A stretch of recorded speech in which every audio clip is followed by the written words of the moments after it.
आइए, मगध के शिरोमणि परम ज्ञानी ब्राह्मण जो अब भिक्षु बन गए हैं। बड़ा खेद हुआ आपका ये परिवर्तन देख। महाराज, यदि आप मेरी दीक्षा से क्रोधित हैं तो मुझे भी खेद है। उतना खेद नहीं जितना हमें है। आपने अपनी पूरी ब्राह्मण जाति को, मगध को, हमें लज्जित किया है और हमारे जले पे नमक छिड़कने के लिए उस बुद्ध के अनुयायी बन गए हैं आप। बुद्ध के सामने शीश अनायास ही झुक जाता है। आपने मगध नरेश के सम्मान के शीश को झुकाया है और अब आपके शीश पर मगध की जवाबदेही बनती है। जब मैं बुद्ध से विवाद करने आया तो मैं ज्ञान के अहंकार में था और जब मैंने बुद्ध का तेज देखा तो मेरे अहंकार का शीश टूट गया और अपमान हुआ हमारा। हमने आपको बुद्ध को पराजित करने के लिए बुलाया था, पर आप ही बुद्ध से पराजित हो गए। महाराज, मैं संघ की शरण में इसलिए नहीं आया कि मैं आपका, जाति का, धर्म का अपमान करूं, किंतु मैं संघ की शरण में इसलिए आया हूं महाराज कि मैं जीवन में कभी परम धर्म के किसी मार्ग को पा सकूं, सुख दुख से परे शांति के मार्ग पर। सुख दुख से परे जा रहे हैं, अपने कर्मों के दंड को भुगते बिना। महाराज, आप जैसा उचित समझें करें। सागर के गर्भ में समाहित पृथ्वी पर जब हम विजय प्राप्त करते हैं तो हमारी तृष्णा और बढ़ जाती है और सागर से परे की पृथ्वी को भी जीतना चाहते हैं। जिस प्रकार मनुष्य लोभी होता है उसी प्रकार सागर भी लोभी होता है। वो सदैव जल की इच्छा रखता है और जिसने अपने आप को जीत लिया उसने महाराज ब्रह्मांड को जीत लिया। बस, अब एक और शब्द नहीं। मैंने आपको यहां धर्म की चर्चा के लिए नहीं बुलाया। आप स्वयं को जीतने जा रहे हैं, दुख से जीतने जा रहे हैं, है ना? तो देखें कि आप दुख पर विजय पा सके। ले आओ।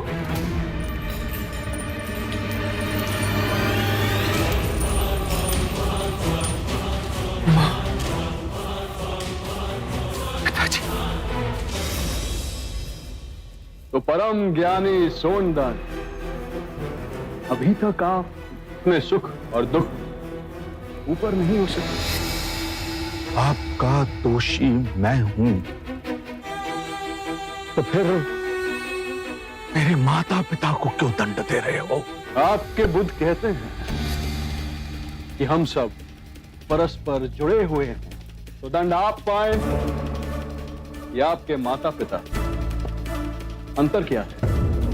हम तो केवल यह देखना चाहते हैं कि दंड का अधिक प्रभाव कहां पड़ता है। मुझे क्षमा कर दे। पुत्र, तुम जी छोटा न करना। तुम जिस पथ पर चले हो उसे सिद्ध हो गया है कि ब्राह्मण वही है जिसे परम ज्ञान प्राप्त करने की सच्ची लगन है। हमारा आशीष सदैव तुम्हारे साथ है। ले जाओ इन्हें।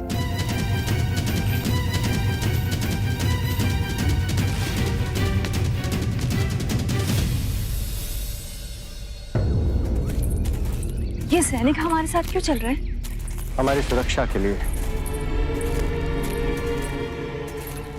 वन में कई प्रकार के संकट आ सकते हैं। हम जानते थे आप हमें कारावास से छुड़ाने अवश्य आएंगे, किंतु आपको आने में इतने दिन क्यों लग गए? मुक्त तो मैं तुम्हें उसी दिन कर देता मानविका, पर क्या करता। बुद्ध को मगध से जैतवन लाने के लिए जितने दिन लगे उतने दिन तो रुकना ही था। पर अब बुद्ध जैतवन पहुंच चुके हैं। समय आ गया है कि तुम्हें भी वहां पहुंचा दिया जाए जहां तुम सदा सदा के लिए सुरक्षित रहो। धन्यवाद।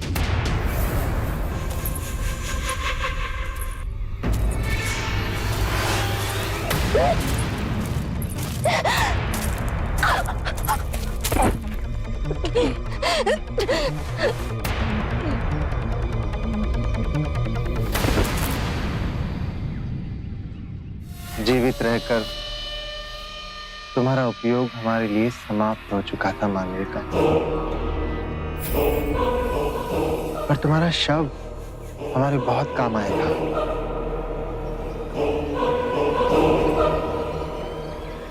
कभी कभी बड़े लोगों के लिए छोटे लोगों को बलिदान देना पड़ता है। बुद्धम शरणम।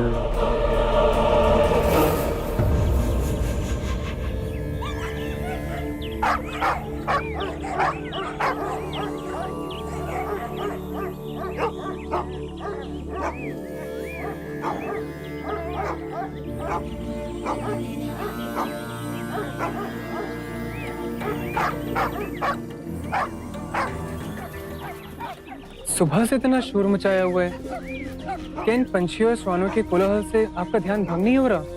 जो ध्यान कोलाहल से भंग हो जाए उसे ध्यान नहीं कहते। क्षमा बुद्ध। कुछ तो है जो इन पंछियों और श्वानों को संताप दे रहा है। जाकर देखो क्या है कुटिया के पीछे जो ये इतने उत्तेजित हो रहे हैं।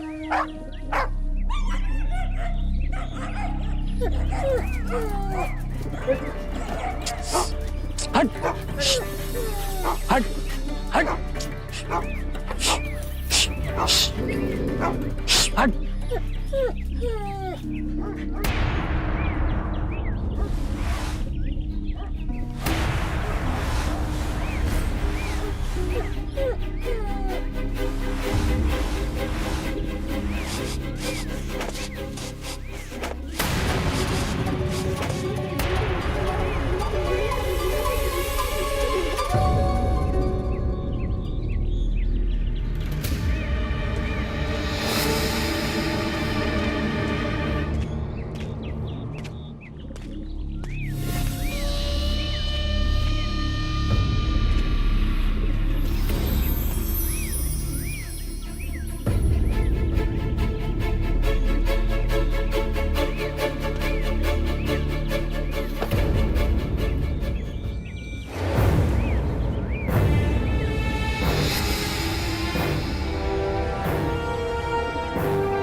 बुद्ध, लगता है बहुत गहरा षड्यंत्र रचा गया है। शव को देख के अनुमानित होता है कि सबसे पहले इसकी हत्या की गई थी और फिर उसे यहां लाके गाड़ा गया है। परंतु ये षड्यंत्र किसके विरुद्ध रचा जा रहा है? आप करुणा निधान है बुद्ध, परंतु इस संसार में ऐसे विषैले सर्प भी हैं जो करुणा का प्रत्युत्तर अपने विष भरे डंक से देते हैं। हो ना हो, ये सारा कृत्य आपको कलंकित करने के लिए रचा गया है। ये वही स्त्री है बुद्ध जिसने मगध की भरी सभा में आप पर लांछन लगाने का पाप किया था। जितना बड़ा पाप ना किया उससे बड़ा दंड भोगा है इसने। मैं इस स्त्री के हत्यारे को खोजकर आपके चरणों में ला फेंकूंगा।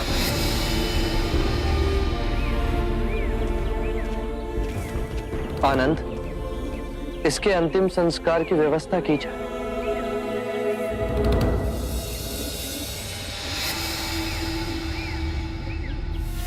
बंधु दोमुख, कल प्रातः तक ये बात पूरे गांव में फैल जानी चाहिए। अरे सुनिए सुनिए, क्या हुआ क्या हुआ? बुद्ध की कुटिया के पीछे एक स्त्री का शव मिला है। क्या?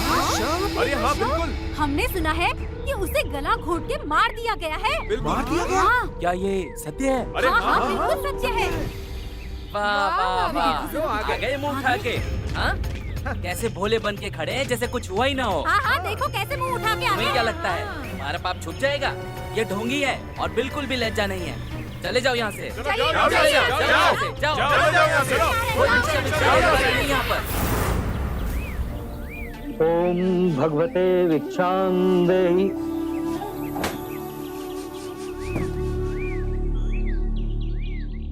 क्या ये सच है कि आपके संग में किसी स्त्री की हत्या करके उसका शव गाड़ दिया गया था और फिर वो शव बुद्ध की कुटिया के समीप पाया गया है?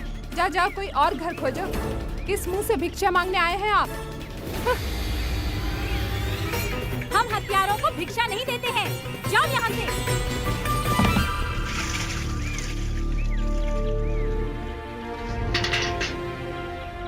बहुत प्यासे लग रहे हैं, जल लीजिए।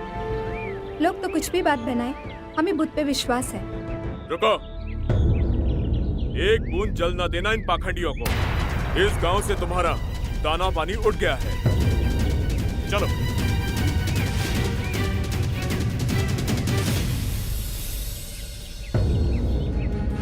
इनका स्वास्थ्य पहले ही ठीक न था और जब से गांव वालों ने भिक्षुओं का बहिष्कार किया तब से इसके गले में अन्न का एक दाना नहीं उतरा। अगर इसी तरह से भूखा रहा तो इसके प्राण निकल जाएंगे। वो अज्ञानी है जो आप पर ऐसे लांछन लगा रहे हैं। क्षमा कर दो, मैं स्वयं जाकर तुम्हारे लिए अन्न का प्रबंध करूंगा। कैसे विश्वास दिलाएं गांव वालों को कि उस स्त्री के हत्या में हमारे संघ का कोई हाथ नहीं। और अब तो गांव वाले भी हमसे घृणा करते हैं बुद्ध। घृणा का उत्तर घृणा से देना कभी सार्थक नहीं हुआ। घृणा प्रेम से मिटती है और यही शाश्वत नियम है। परंतु इस असत्य को सत्य मानने लगे हैं लोग। 3 बातें कभी अंधकार में नहीं छिपती: सूर्य, चंद्रमा और सत्य। बिना अन्न के हम जीवित रह सकते हैं, परंतु बिना जल के आप सबके लिए ये दिन कठिन और विषम होगा। परंतु योग साधना में इसका एक मार्ग है। अपनी जिह्वा को गोल बना बाहर निकालिए और मुख से श्वास लीजिए। प्यास नहीं सताएगी।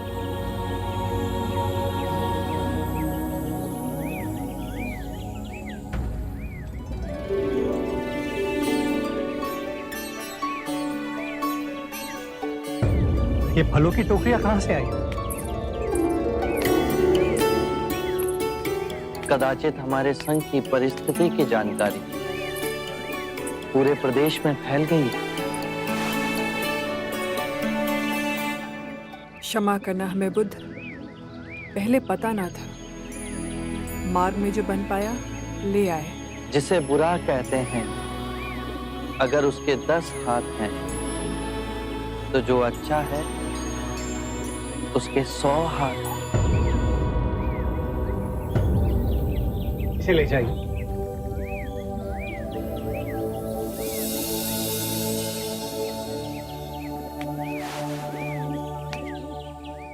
तुम्हारा यहाँ आना अकस्मात नहीं जीवक। जब बचपन में आपसे मिले तो आपकी छवि अमिट छाप मेरे मन में छोड़ गई। तक्षशिला में पढ़ वैद्य की शिक्षा प्राप्त की है जीवक ने। इतने वर्षों से मन में आपकी ही धुन रही। आपके चरणों में अपनी विद्या समर्पित करने आ ही रहे थे। ये दुखद समाचार हमें मिला। हमसे जो बन पाया ले आए। आभार तुम्हारा, पर अपने जीवन की सबसे अनमोल निधि जीवक को तुम स्वयं ले आई। ये शुभ है। एक माँ अपने पुत्र को ऐश्वर्य का मार्ग छोड़ संन्यास के मार्ग पर स्वेच्छा से लाए, ये बहुत सराहनीय है आम्रपाली। किसी अदृश्य डोर ने आपको हमसे बांधा है प्रभु। जीवक की परम इच्छा थी कि अपने आयुर्वेद के ज्ञान को संघ की सेवा में लगाएगा। चिकित्सा की यहाँ अधिक आवश्यकता होगी यदि आप इसे स्वीकारें।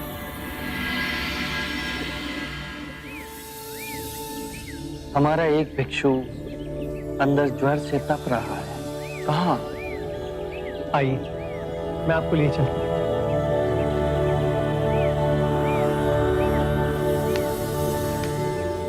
आम्रपाली, भिक्षुओं के लिए अन्न जल का प्रबंध कर।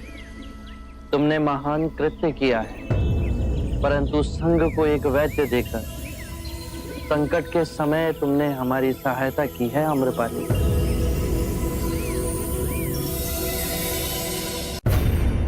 आपको विश्वास है कि मानविका के घर से हमें उसकी हत्या का कोई प्रमाण मिल सकता है? बुरे कृत्य हमेशा अपने पद चिन्ह छोड़ के ही जाते हैं।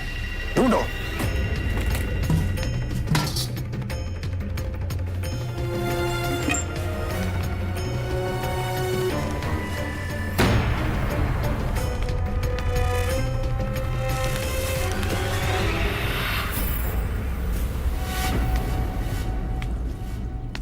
इतना कीमती हार और इस झोपड़ी में?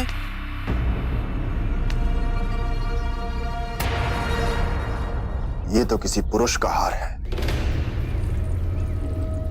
राजघराने के चिन्ह भी इंगित हैं। शाक्य राज परिवार का चिन्ह।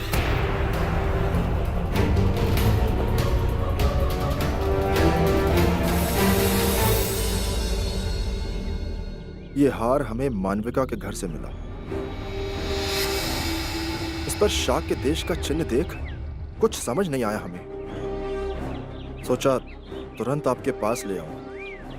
ये देख के तो लगता है कि मानविका का संबंध शाक्य देश के किसी राजस्वी व्यक्ति से था।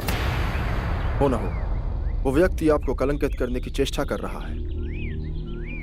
मुनिवर, आपके अनेक भिक्षु स्वयं शाक्य राजकुमार हैं। क्या उनमें से किसी को इस हार के संबंध में कुछ पता है? आभूषणों का परित्याग किए मुझे असंख्य वर्ष हो गए। मुझे इनकी पहचान भी नहीं। मेरे संघ में कोई भी आभूषण नहीं पहनता।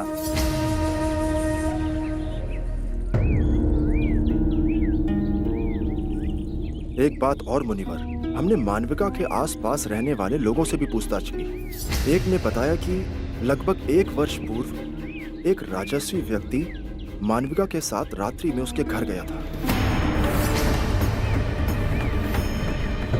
बुद्ध, ये बात और स्पष्ट कर देती है कि ये सारा कृत्य रचा गया है आपको और भिक्षुओं को कलंकित करने के लिए। इस दुखदपूर्ण घटना से आपका कोई संबंध नहीं है। ये सुनकर महाराज प्रसन्नजीत अत्यंत ही प्रसन्न होंगे। मैं कल से ही आसपास के सारे गांव में ढोल पिटवाते हुए संदेश भिजवाऊंगा कि बुद्ध और उनके सारे भिक्षु निर्दोष हैं। आपके संघ को लेकर लोगों ने जिस प्रकार का विष उगलना शुरू कर दिया है, अब उसे समाप्त होना चाहिए।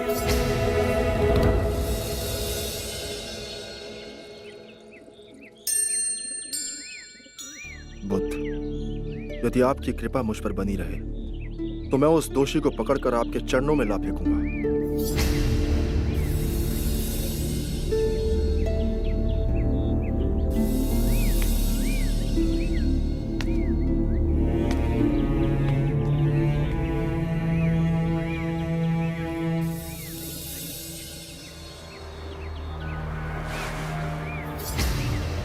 बुद्ध, 1 वर्ष पहले हमारे संघ में शाक्य कुल से दीक्षा लेने वाला तो एक ही व्यक्ति है, देवदत्त। मुझे लगता है कि इस कृत्य के पीछे देवदत्त का ही हाथ है। क्या तुम्हारे पास कोई प्रमाण है कि ये कार्य देवदत्त ने किया है?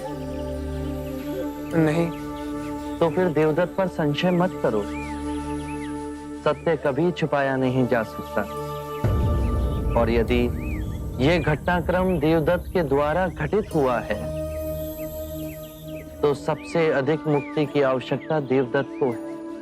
और यदि देवदत्त अपराधी है तो उसका अंतर्मन उसे कठोर दंड देगा और वो इस पीड़ा से बचना चाहेगा। जिस प्रकार अंगुलीमाल का रूपांतरण अहिंसक में हुआ, उसी प्रकार देवदत्त का भी होगा। मनुष्य केवल अपनी अंतरात्मा को जगाने से बदलेगा।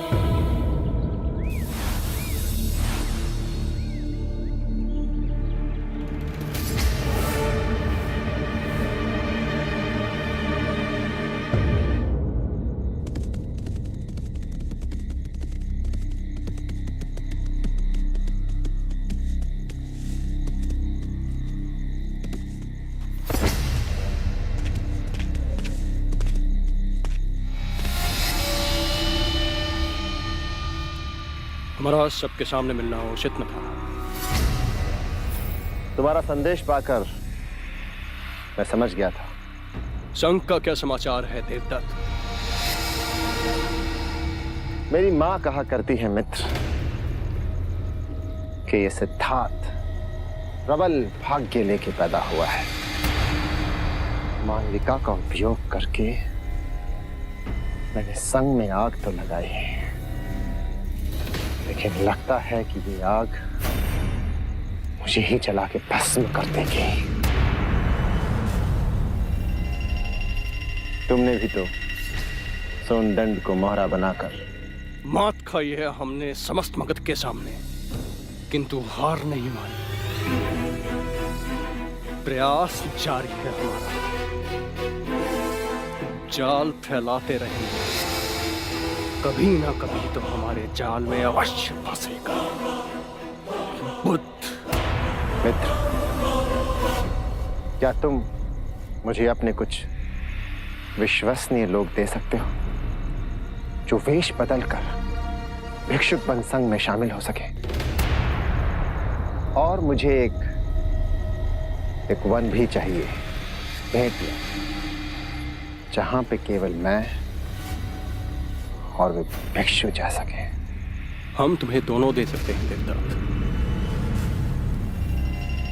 किंतु तुम करना क्या चाहते हो?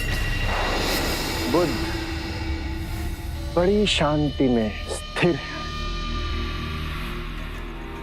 है ना?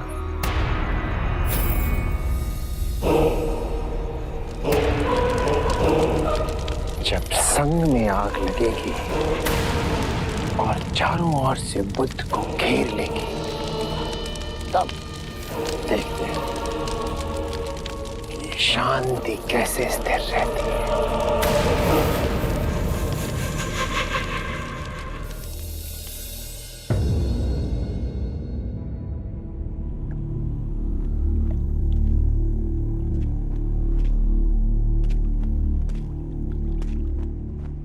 विचलित ना हो महाराज, बुद्ध अवश्य आएंगे।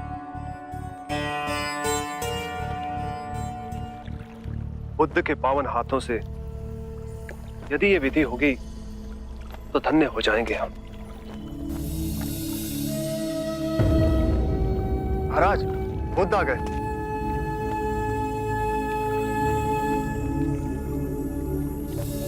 प्रणाम। एक विनती है आपसे। कहिए राजन। पिछले कई दिनों से मेरे स्वप्न में मेरे पिताश्री आ रहे हैं। मैंने ब्राह्मणों से भी इसका अर्थ पूछा तो उनका कहना था कि तुम्हारे पिताश्री को शांति नहीं मिली, उनके लिए पूजा करनी होगी, यज्ञ संपन्न करना होगा। आप तो परम ज्ञान का स्वरूप है, तो विनती है आपसे कि पूजा विधि आप ही के हाथों से हो, जो मेरे पिताश्री तक पहुंचे, उन्हें मुक्ति मिले, जीवन मरण के इस चक्र से वो मोक्ष पाले। अवश्य राजन। आप मिट्टी के 2 घड़े मंगवाइए, एक में घी भरवाइए और एक घड़े में कंकड़ पत्थर भरवाइए, और उन दोनों घड़ों के मुंह कपड़े से बंधवा दीजिए और उन्हें लेकर नदी के तट पर आइए। मैं वहीं आपकी प्रतीक्षा करूंगा। मैं भी इसका प्रबंध करता हूं महाराज।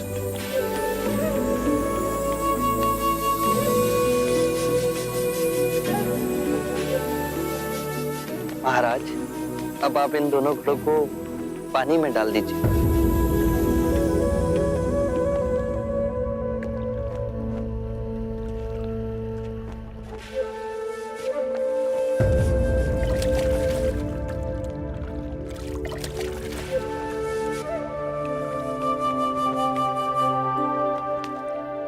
महाराज, अब इन दोनों घड़ों को आप तोड़ दीजिए।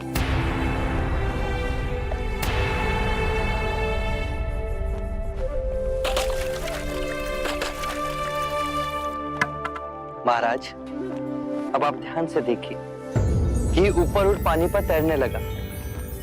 अब बताइए, मेरे या किसी और के पूजा पाठ करने से क्या ये घी नीचे बैठ सकता है?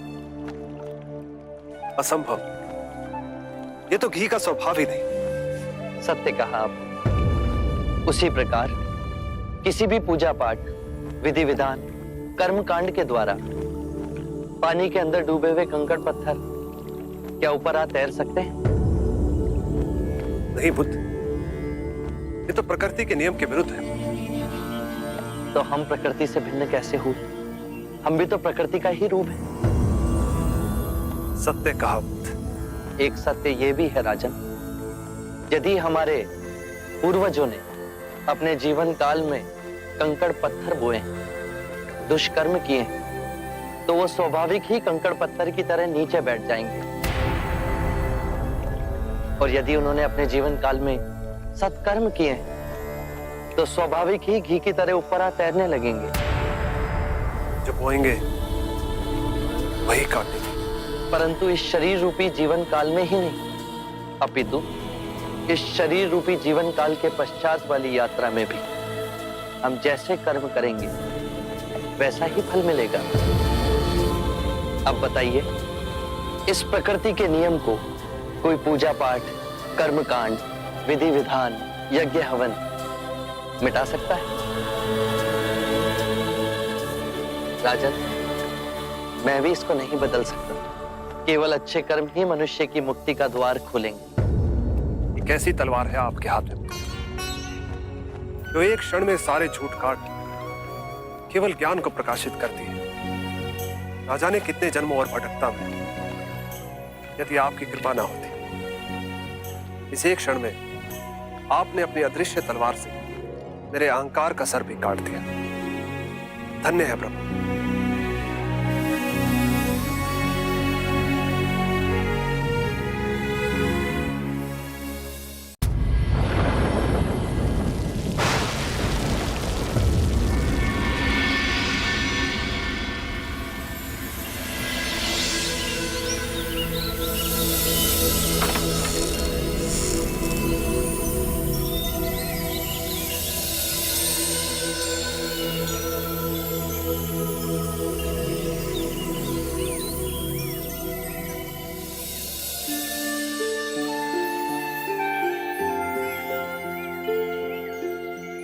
बुद्ध को हमने प्यार से तथागत का नाम दिया। 72 वर्ष की आयु हो गई है, पर क्षिप्त आत्माओं को ज्ञान का जल पिलाने वे हर दिवस आते हैं।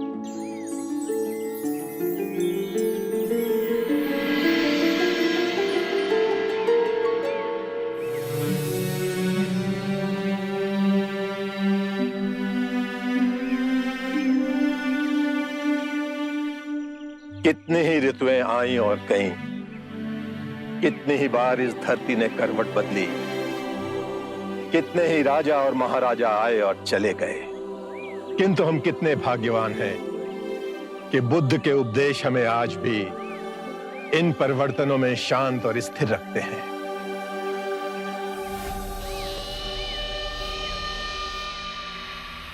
जिस बात पे आप इतना गर्व कर रहे हैं, उस बात ने मेरी चिंता को और तीव्र कर दिया है महाकश्यप जी।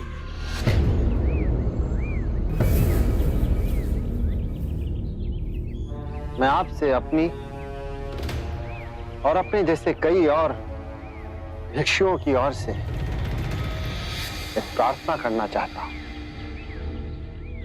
बुद्ध, हम सबका यह मानना है कि संघ की ये प्रतिदिन की समस्याओं को सुलझाने के कारण आपकी साधना बाधित हो रही है। साधना की नई पद्धतियां, नए मार्ग को खोजने में बड़ी कठिनाई हो रही है। और वैसे भी पिछले कुछ वर्षों में जो घटनाएं घटी हैं, संघ में उभरे मतभेद, स्त्रियों का संघ में प्रवेश, मानविका की घटना, इन सब ने कहीं ना कहीं आपको बड़ा कष्ट पहुंचाया है, बड़ा दुख हुआ है आपको इनसे। और वैसे भी पिछले कुछ माह से आपका स्वास्थ्य अब पहले जैसा नहीं रहा। आप जो कहना चाहते हैं आप उस पे आए। अवश्य। मैं केवल ये कहना चाहता हूं कि बुद्ध को अब विश्राम की आवश्यकता है। इन्हें अपना शेष जीवन शांतिपूर्ण तरीके से जीना चाहिए। ये संघ की प्रतिदिन की कलह से आप इन्हें अब मुक्त करें। आप अपना मत बताइए देवदत्त। बुद्ध के विषय में कृपया अपने अनुमान मत लगाइए। बुद्ध, मेरा ये मानना है कि आपको संघ के संचालन में अब कष्ट होने लगा है। आप स्वयं को अब इस कार्यभार से मुक्त करें, निवृत्त हो।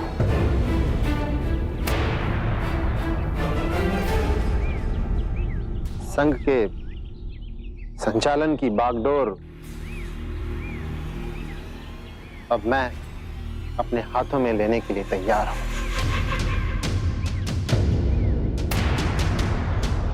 सभी भिक्षुओं के नेतृत्व का बेड़ा मैं उठा लूंगा, आप निश्चिंत रहिए। हमारे लिए विचार ही असहनीय है कि बुद्ध के अलावा संघ का कोई और चालक हो।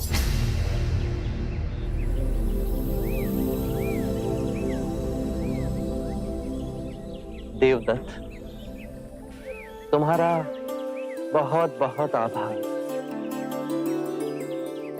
कि तुमने मेरे स्वास्थ्य की इतनी चिंता की। किंतु मैं आप सभी भिक्षुओं को आश्वासन देना चाहता हूं कि मैं पूर्ण स्वस्थ हूं और संघ के कार्यभार को संभालने में मुझे कोई अड़चन नहीं।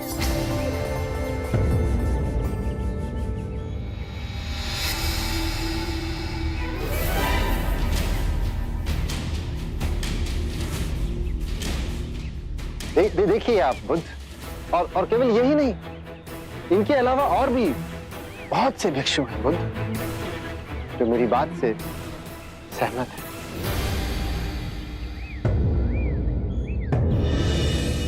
हे बुद्ध, मेरी आपसे याचना है कि आप संघ का संचालन अब मुझे करने दें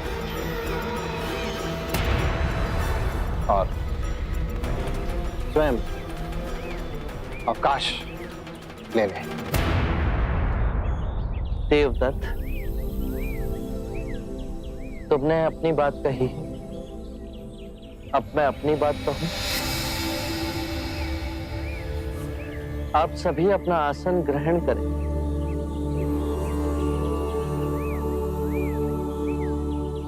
देवदत्त, मुझे अति तीव्रता से अवकाश दिलाने पर तुले, परंतु यदि कभी ऐसा अवसर आया कि मुझे संघ का कार्यभार किसी और को सौंपना पड़े,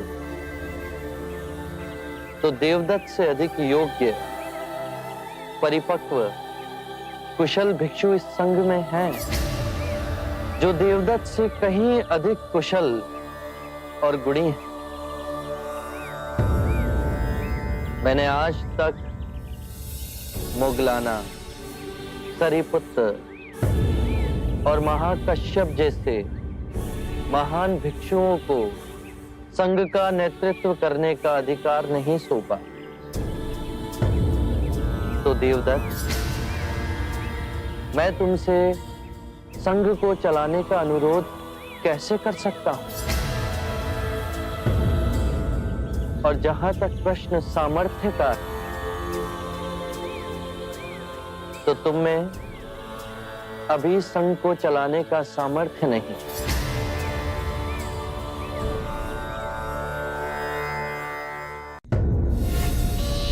देवदत्त जी, दिल छोटा मत कीजिए। संघ की बागडोर इतनी आसानी से हाथ में नहीं आएगी। अंत में निकला तो वही ना। बुद्ध भी सामान्य मनुष्य की भांति सत्ता के लालची ही निकले। अपना आसन किसी दूसरे को देने में संकोच कर रहे हैं। ये बुद्ध जब सिद्धार्थ थे ना, तब भी इनकी मनोवृत्ति बिल्कुल ऐसी थी। सच में? और क्या, तब भी हर बात पे ये प्रतिद्वंद करने की इनकी महान प्रवृत्ति है, ऐसी थी। जैसे मेरी हर बात का विरोध करने के लिए महान पुरुष धरती पर अवतरित हुए। लोग कहते हैं कि सिद्धार्थ बुद्ध हो गए। आश्चर्य। लक्षण तो आज भी वही है, वही के वही सिद्धार्थ के। ये तब भी मेरा शत्रु था, ये आज भी मेरा शत्रु ही है। लेकिन अब इसकी मनमानी चलने नहीं दूंगा, नहीं चलने दूंगा। बुद्ध, तेरी मनमानी।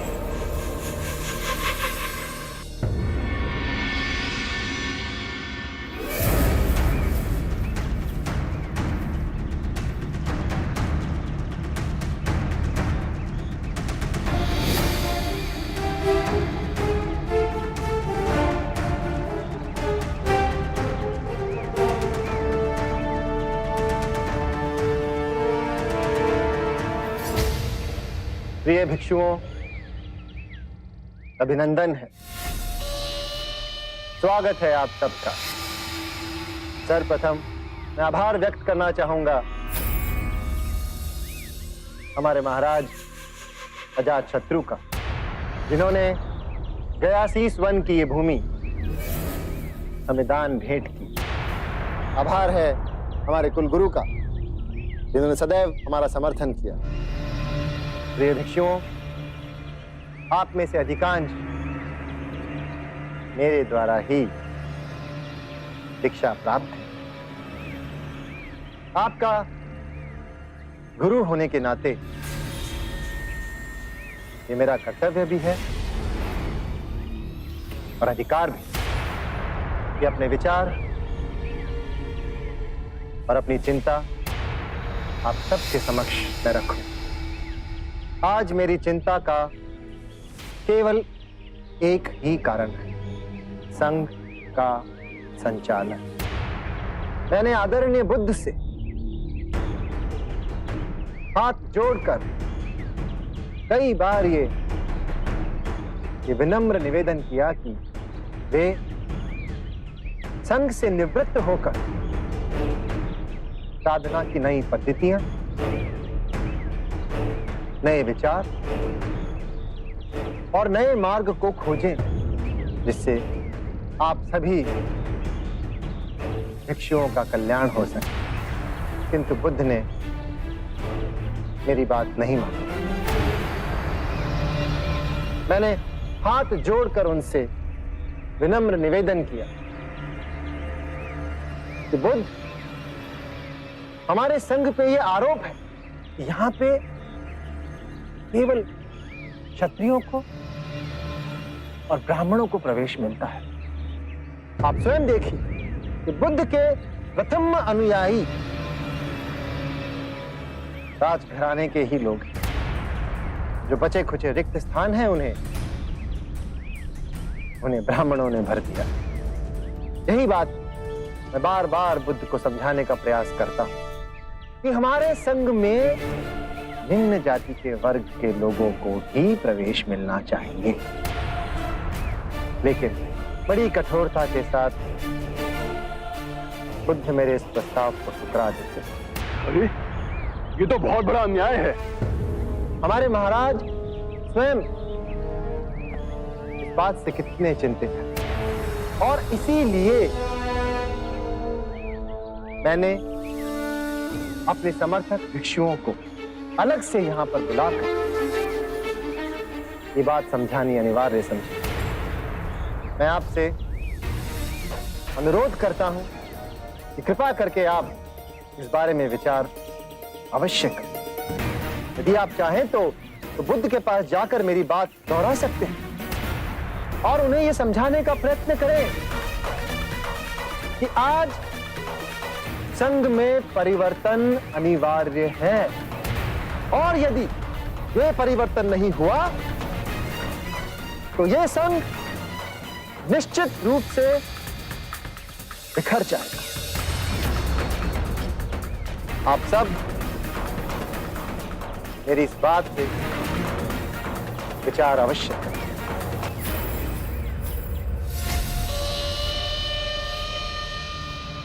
महाराज, ये देवदत्त भिक्षुओं को इकट्ठा करने की अपनी चिंता जता रहा है या फिर उन्हें बुद्ध के विरुद्ध इकट्ठा कर रहा है? कुलगुरु, इसे ही राजनीति कहते हैं। बस एक बार इस फूट की सूचना हर संघ में गूंज जाए, फिर देखते ही देखते बुद्ध का संघ टूट के बिखर जाएगा। आरंभ हो गई निर्वाण प्रथा, सुनो सुनो ये बुद्ध कथा।